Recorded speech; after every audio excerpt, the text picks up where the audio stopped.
This trick excites me. I love it. I've loved it for many, many years. Back in the 80s, Chris Kenner taught me his original version of three fly. A year or two later, Gary Kurtz from Canada taught me his version. I think it was called Misty Like a Dream. I've played with it for years and years. I've added many things, taken many things away. This is the routine I use now. It's my personal favorite handling for the three fly fingertips coins across effect, which I understand originally came from Jonathan Townsend of New York. I call this three fly three. And the way I love to introduce this is, I tell the audience, a lot of people don't know this, but magicians, just like musicians, we have to warm up before a performance.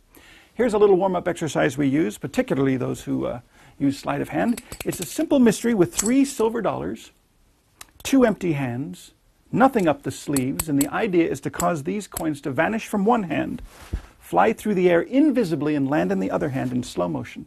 Watch. There's number 1. Here. Oh, and by the way, if you missed the first one, don't worry, there's 2 more to follow. Coin number 2 will join number 1, just a little blow. There it goes. Yep. Number 2. Now, coin number 3 could go the same way, but just for fun, I'll do it a little differently. Backwards. It starts on this side, and it jumps to here. Now, it seems to me if this one can go backwards, in theory, these 2 should go backwards as well. They can, and the next one goes the hard way. That's through the pocket. Watch closely. Hup! Whoo! Just made it. 2 here, 1 here, the last coin. If you don't blink, you'll actually see it travel. Watch. Watch. Man, the pressure. I could do this. 2 here, 1 here. The last one will go. La, la, la, la, la, la, la. Sorry. I buckled under the pressure. 2 here, 1 here. The last coin will vanish like the fading of a mirage upon the desert dust. Over to here, that's right, my friends, it's a simple mystery with 1, 2, 3 silver dollars, 2 empty hands, nothing up the sleeves, and I thank you for your kind attention.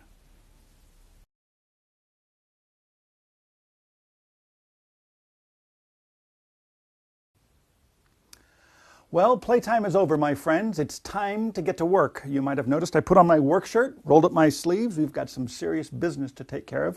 First, however, I should explain the way I'm going to explain this routine is with colored chips. Please, under no circumstances, perform this handling of this trick using colored chips. It should be done with silver dollars. We'll talk a little bit more about that later. But just to make it easy to follow the changeovers, etc., colored chips, okay? Black, white, red, green.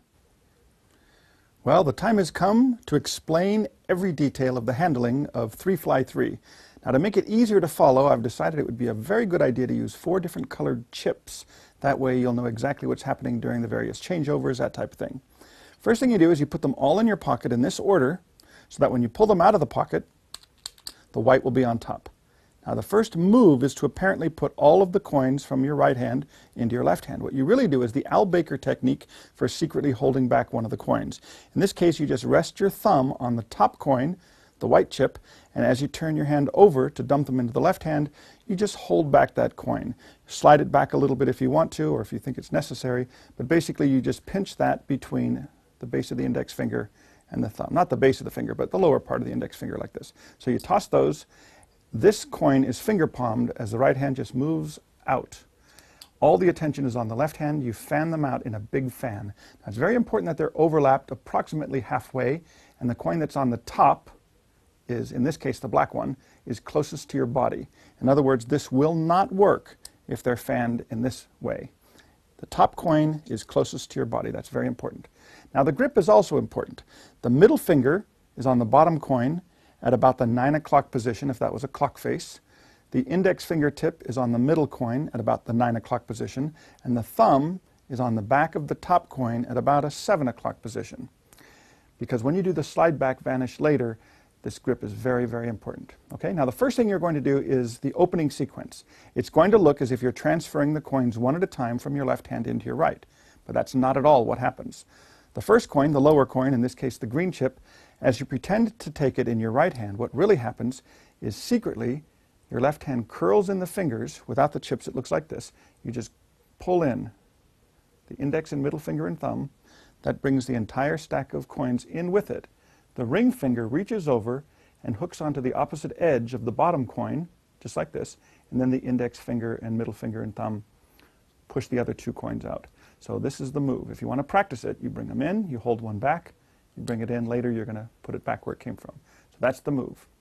Now, the hands come together as if you're going to take the lower coin. What really happens is the left hand pulls in, you secretly grab the lower coin. At the same time, the right hand brings this coin to the fingertips. Now, fortunately, you don't do this all at the last instant. You don't bring the hands together and then at the last instant do this and this. You've got plenty of time. As the left hand moves from the left towards the middle, it does its part. As the right hand moves from the right towards the middle, it does its part. So if you do these two moves together, it looks like there's three here. Bring the hands together and separate them. So it looks like you just took the first coin off the bottom of the stack. Now, while you're showing this very cleanly to the audience, I usually flip it into the air, catch it, and end up with it in a finger palm position. That gives you plenty of opportunity for the left hand to secretly return the coin back to the bottom of the fan. But as this is done, the hand turns inward so the audience does not see it. What the audience sees is the back of your hand. Okay? So all the attention is on the right hand. They see the first coin. This is what happens. The two hands come together very quickly and smoothly. You take the bottom coin, and in a continuing action, you tap the second coin against it. So it looks like there's the first coin that was already there, and now you bring the hands together, tap the second coin against it. Okay? Then you show the third coin very cleanly in the left hand, place it on top of the fan, and there you have it. That's the opening sequence. There's one more thing I like to do is I use my empty left hand to pull up my right sleeve, then very cleanly place the fan of three in the proper position for the slide back vanish. Remember, middle finger, index finger, thumb, and use my dirty right hand, because it's got the finger palmed coin, to pull back the left sleeve. So that helps conceal the fact you've got something hidden. Now you're ready to start the coins across routine. The first vanish is the slide back vanish. The thumb is going to pull the top coin downward and inward. Now this is going to take some practice. It helps considerably if they're smooth coins, of course, but also you don't want to just slide it down between the other two, because then the audience will see it from the front. If you slide it inwards too much, they'll see a little flash of the coin from here. So this is the part you practice in front of the mirror. You slide it down in between the other two, and then inward just enough to hide it. So the audience will get a very clean view of apparently two coins at the tips of the fingers. So that's the first vanish. You can snap your fingers here. That's a nice touch. Just snap your fingers, produce the coin in the other hand. So that's the first coin across. Here's the changeover. After I show the first coin across, I usually flip it into the air, catch it, end up with it in a finger palm position, and then as I say something like, if you didn't see the first coin go, don't worry, there's two more to follow. Here's where you do the changeover. You take the lower of the two fanned coins in the left hand, in this case the green, you tap it like this so the audience sees that. Here's the move in very slow motion. You finger palm the coin in the right hand, middle finger and thumb takes the bottom coin. At the same time, your left thumb fans out the hidden coin, and in a continuing action, as the hands start to separate, this coin is tapped against that one and that one. So you say there's two more to follow. So that's the changeover. You've got an extra coin now.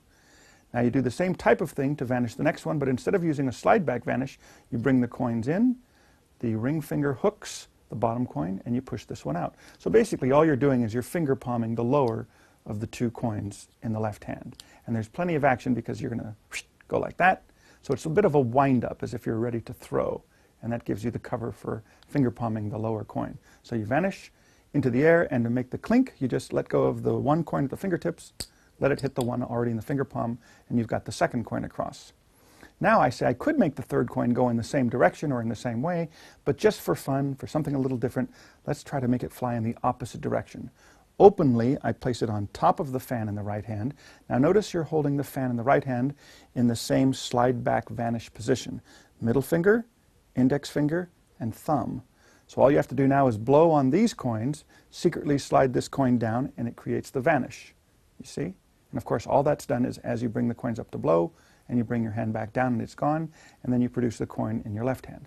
So the first coin has flown in the opposite direction. Just like before, you do the same type of changeover. You say, well, if that one can go backwards, very slowly, remember, finger palm that, grab the bottom of this one, fan out the hidden one, start to separate the hands. I say, these two should be able to go backwards as well. They can, and the next one goes the hard way. Actually, this is the easiest one of all. The lower coin in the fan of two, in this case the green, is just going to get dropped into the pocket from the very top. So I'm going to just drop that into the pocket. As it goes in, the hidden coin in the left hand is just brought to the bottom of the coin that's visible. In the exact same way that you did to put it there, you bring the fingers in, you hook it, you catch it, you bring one out, You do the same thing in reverse to bring it back. You bring this one in, middle fingertip presses these two together, and you bring them out again. Now that's done very quickly as this visibly drops through the pocket and you catch it the other hand. Now you're ready for the big finish. You are clean at this point, so that's a nice way of getting rid of the fourth coin. You say the last coin, watch very closely. If you don't blink, you'll actually see it. Now from the audience's viewpoint, there's a lot of pressure. They're really watching. You know this is the last chance they've got to catch it. So you say, watch closely. Here it goes. La, la, la, la, la, la, la. Openly place it right on top of the fan. Now notice you're in that slide back vanish position in the left hand. This will usually get a very good laugh. Under cover of the laugh, pretend to take the coin back. Here's where you do the slide back vanish under cover of the right hand. You pretend to take it, but you slide it back secretly and bring the hand away. Now from the front, it should look like you just came and you took the coin. Don't show the thumb tip like this. Keep the thumb tip hidden behind the fingers. I show these two very cleanly to the audience. They see exactly two coins at the tips of the fingers. The last coin, you say you're going to vanish it, hop, into the air, catch all three, fan them out. You've got 3 coins now in the left hand, one at a time very cleanly.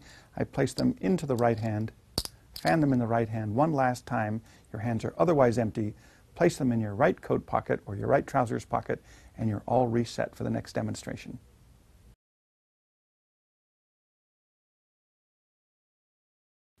Well, if you've stayed with me this long, we're ready to go through the entire routine again from the very beginning, but this time with silver dollars. I highly recommend you do this routine with silver dollars. Soft coins, very soft. The smoother the better. You don't want them to make a lot of grinding noise as you rub them together. Now, for those of you who have never dealt with or used soft coins before, this is what you do. Go to a coin shop or a pawn shop and find the smoothest, the most well-worn silver dollars you can get. Fortunately, they're also the cheapest because coin collectors don't value them as much. If you can't find well-worn coins, you can make them yourself. Just get any silver dollar and get a whetstone, a stone that's used for sharpening knives, and make figure eights. Just hold it against the stone and go around in figure eights with your fingertips over and over and over and over again. There's a reason for using figure eights. Di Vernon told me this personally, although he didn't know why. He learned it from Cardini, as I recall. But I was giving a private lesson, and the guy just happened to have been a man who grinded telescope lenses. And he told me, if you go around in circles, eventually one of the surfaces will become concave, one will become convex. You want these silver dollars to be equally worn on the entire surface. That's why you go around in figure eights. Occasionally, you might want to put some oil on the whetstone or some water, but eventually, you keep doing this until it's perfectly smooth. Turn it over, do the exact same thing on the other side, and you have smooth, soft coins. Once your coins are nice and soft on both sides, and like I say, they don't make a lot of grinding noise as you rub them together, you're ready to do the routine. Now that you understand exactly how the trick is done, I'm going to go through the entire routine again at regular speed, explaining what I'm doing. But since you know what's going on behind the scenes, you can watch it from the audience's viewpoint as well, and you can get a general idea of the timing and that type of thing. Are you ready? You've got coins in hands. We're ready to begin. Start clean, of course. Reach into the right pocket with the right hand, of course, and just take out all 4 coins. Remember the Al Baker thing? You hold back 1 as you toss the other 3. Make the fan. Don't forget they overlap about halfway. The upper coin is closest to your body. You do the opening display, which is this. That's the first part. Show it. That's the second part. There's the third part. Now's a good opportunity to pull up the sleeves, transfer the coins, pull up this sleeve. That helps conceal this, remember? And you're ready for the flights. The first one, slide back vanish. It's gone from here. Snap the finger. That's a nice touch. And produce it in the other hand. So there's the first coin across. Now you do the changeover. You say, if that one can go, the next 2, if you missed the first one, there's 2 more to follow. Finger palm vanish this one. It goes through the air invisibly into the other hand, so that's 2 across. No changeover this time. You say, I'll try something a little different with the third coin. You place it on top of the fan openly, blow here, slide back vanish in this hand, and it jumps in the opposite direction. Now you do the changeover again, say, well, if that one can go backwards, in theory, these 2 should go backwards as well. They do. The next one, the hard way. Now that of course was the changeover. Now you do through the pocket, just drop it in and produce it with the other hand. 1 last coin to go, so you don't blink or you'll miss it. 2 here, 1 here, the last one will fly across.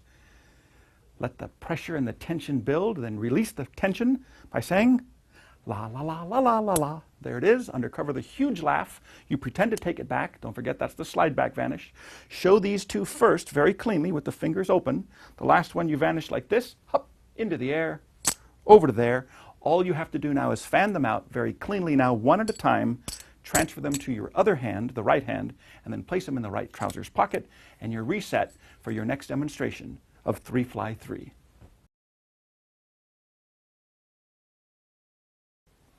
If you don't mind, I'd like to take just a few short moments now to talk about some of the fine points of this routine and where some of these ideas come from. The first thing I would like to talk about is what I call the slide back vanish. Where this came from is pretty simple. It was way back in the 70s. I heard that David Roth did a trick called the hanging coins. I finally saw him do this in the early 70s, where he would take a coin like this, he'd put it in his other hand, take the other coins, fan it, make that coin disappear. I had no idea how he did this, so I went home, I tried to figure it out, and that's when I came up with this idea. I said, well, let's see, he started with the fan, then he covered it with his hand. Maybe that's when he would slide it back behind the other two, pretending to take it, then pretending to put it in the other hand, and then doing this. So that's actually where the slide back vanish came from. Another thing I'd like to talk about is the opening sequence. There's a little bit of theory behind this. I like the opening sequence, although a lot of magicians might say, ooh, that's too hard to do. I think it's a very convincing way to show that your hands are unmistakably empty, except for 3 coins, when actually, of course, you have 4 coins. The first thing is the Al Baker hold back. If you want to use a friction palm, you can do that. Any method of secretly holding 1 coin back, fanning out the other 3. Now, if ever you have 4 coins posing as 3, as you do in this case, that means one of your hands must always be dirty. It has something other than what the audience believes it to have. For example, when you start, the left hand is clean because it has exactly 3 coins. The right hand is dirty. But when you do the first part of the opening sequence, this part, the opposite is true. Now it's the right hand that's clean, and the left hand is dirty. When you do the second part, where you tap here, remember the second part of the opening sequence? You've changed it again. See, now it's the right hand that's dirty, and the left hand is clean. So in other words, what's happening is the dirty hand is switching from hand to hand. So it's very, very difficult to follow. That's even assuming that the audience should be thinking you might have extra coins hidden. They shouldn't be in the first place, so it's a very, very clean thing. Some people might not like the idea of starting to have the coins go in one direction, and then halfway into the routine, all of a sudden, they start going in the opposite direction. If you feel that way, you could do this effect with just 3 simple flights, each one going in the same basic direction. Here's what I would do.